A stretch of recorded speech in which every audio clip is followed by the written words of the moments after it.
How did my family react to me reverting into Islam? I have never spoken on this before because it is a little bit complicated. Might come as a shock to many, but I have never said the words I reverted to my family, but they do know that I am a Muslim. And that's because they found out through my TikTok. And I know that sounds crazy, but them learning through my TikTok is probably what made them accept it today. Just by reading through my comments, I see every day that so many of you are changing your perspective and learning about how peaceful our religion is. Even though I knew they were watching my videos, we still didn't really speak about it. And whenever they asked me questions, I would kind of center my response about my husband. I would say things like, they do this because, or they believe this, even though I was a part of they. My mum was round for iftar last week and she said to me, why don't you make a video on how you learn to pray?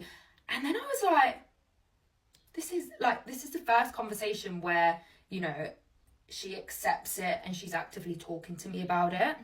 And my older sister, she has recently started commenting on my videos, throwing a lot of support. You might still be thinking, but why though? You reverted and that is a big decision. And you're right, it's not because I'm not proud to be a Muslim, it's just because I knew I would face the same discrimination many born Muslims face every single day. And the thing is, I grew up in a very white, narrow-minded, bigoted community. From that, I know that those views are just so hard to change and it can be really hard to educate.